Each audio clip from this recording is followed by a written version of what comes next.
Hey guys, so I know a lot of people want to start their sourdoughs, especially once it gets cold weather because you're done with summer and you're done with all the fun stuff that you're going to be doing, and that's not really the time to start sourdough. You want it to be warm out. You can absolutely start sourdough in the winter, but it's going to take extra weeks to get to where you can get a good sourdough going to where it's going to make bread. Otherwise, your bread's going to be flat a lot of the times when you first start, and you're going to be really disappointed and discouraged. So now, while we still have warm enough weather, it's not really cold outside. Now is the time when you want to be starting your sourdough if you haven't already. So, for example, I kill my sourdough all the time. I'm constantly killing my sourdough. I have too much going on and I can't make it all year round. So I usually end up just making sourdough when I want to fill the freezer. So if you are wanting to get bread for fall and winter, and you're thinking, ooh, it's getting to be nice cool weather and we're gonna have more soup, I want to be able to have bread rolls and breadsticks and pasta and all that stuff, so I'm thinking bread right now. So I'm gonna start a sourdough. So it's gonna take a couple weeks before you can actually get bread. Probably, I usually like to wait about 3 weeks. You can start making bread like a week after it starts, but it's gonna be flat. And then you're gonna wanna just cut it up, dry it up, and put it in the food processor and make breadcrumbs because it's gonna be flat. So if it's flat, that's okay. You get breadcrumbs, and you can use it to bread your chicken fingers. You can bread it. You can use it in your meatloaf. They're breadcrumbs, but that's not really why you're starting sourdough. So you make pancakes for several weeks. Everybody's gonna be sick of pancakes. Make pancakes, pancakes, pancakes, because you're gonna have extra sourdough, and there's no sense in throwing away really good flour because nothing's cheap. So make pancakes until you're ready for bread. And once it's really going, and you get like a good strong nail polish remover kind of smell, you know it's perfect. And that sounds terrifying and horrible, but it's kind of what it smells like when it needs to be fed. So if it doesn't really have a smell, one, it doesn't need to be fed, and two, it's not really going, like it's not fermenting enough. So you're looking to catch wild yeast in the air. So what you want to do is just constantly be feeding it while you're getting it going. That is like the worst part of it, is the first 2 weeks. They say 1 week. Everybody says 1 week because they want to say, oh, it's so easy, just do this. It takes 2 weeks. It's going to take 2 weeks before you can really get it going, and you come back every 12 hours and you're going to feed it every 12 hours. And you're going to have you're going to be disappointed, and you're going to be like, it's not working, I'm not doing something right. It's fine, just keep going. It's extremely forgiving. Now, people did this in the wagon wheel days, okay? They did it for like all of time. It is not that hard. You don't need a scale, and all the recipes that say you need a scale and you have to weigh it just right, you absolutely do not. They used to, as they were going on the Oregon Trail, they used to take their sourdough with them. They didn't have scales. They took what was absolutely necessary. Okay, people were surviving on sourdough for like all of time. You don't need a scale. It is way simpler than that. If you forget about it, it usually doesn't die. It's usually totally fine. So this is really easy, and people make this into this whole big science experiment and all this stuff. It's not. It's really easy. So it's really hard to kill it, and if you think it's dead, it's probably not. I have brought back sourdough that I thought was terribly dead. I have actually killed it. You know it's dead when it's moldy. Otherwise, you could probably keep it going.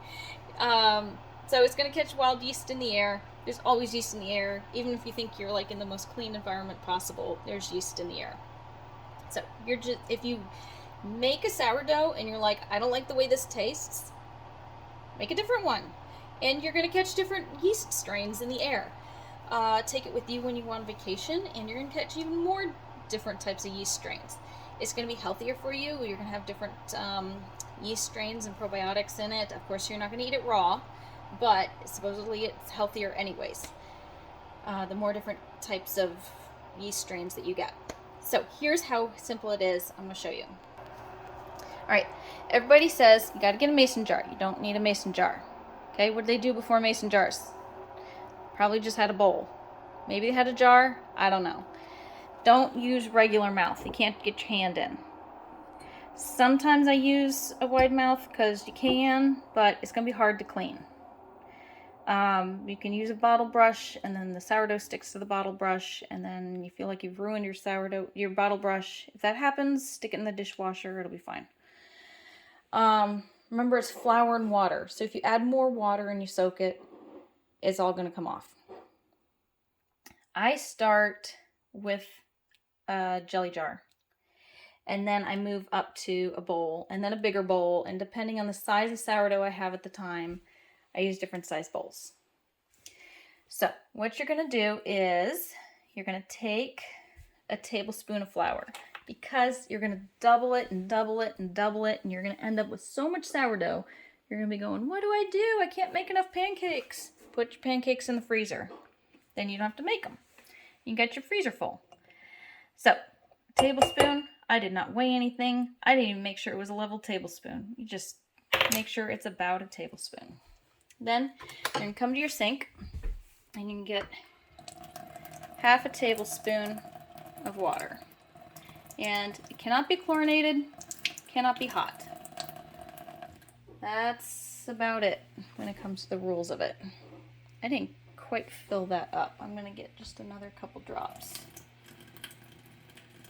Make sure I get it wet enough, otherwise it'll be too dry and it won't mix up. Alright, when you get good enough at it, you can eyeball it. You don't even have to measure it. So, what you're going to do is, see that tiny little amount? It's going to double and double and double. So, we start out small. I've actually wondered if I should start smaller sometimes, because it's going to double.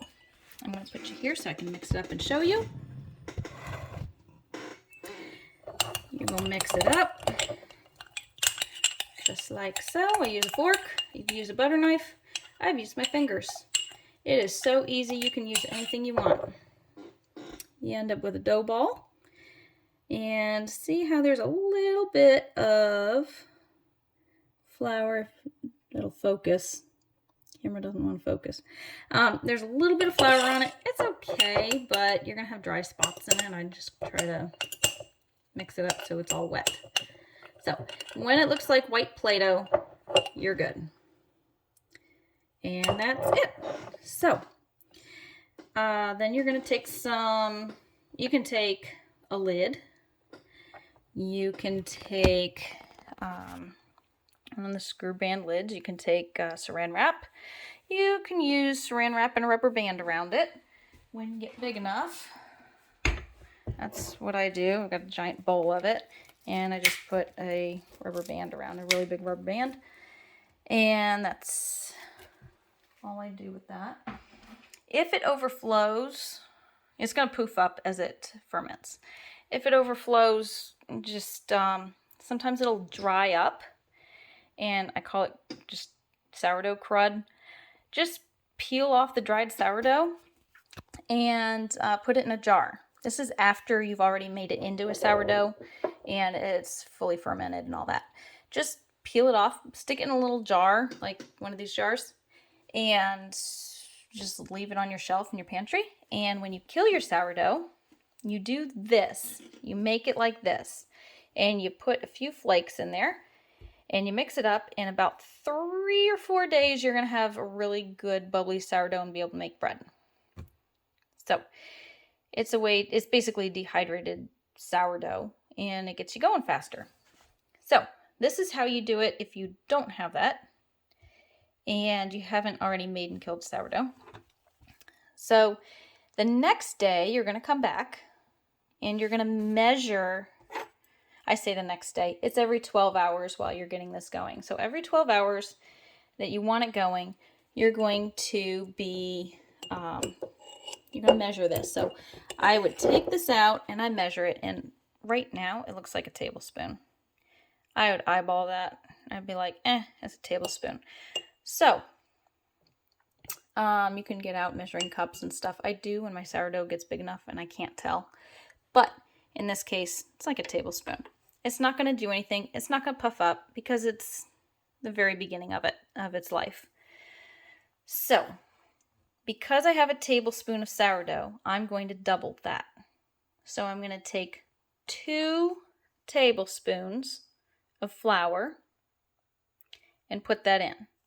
I'm going to take 1 tablespoon, the same amount of sourdough, and add water. So if I have 1 tablespoon of sourdough, I add 1 tablespoon of water, 2 tablespoons of flour. It's just a ratio. So there's like really no math involved other than figuring out the ratio. There's no weighing, there's no special measurements.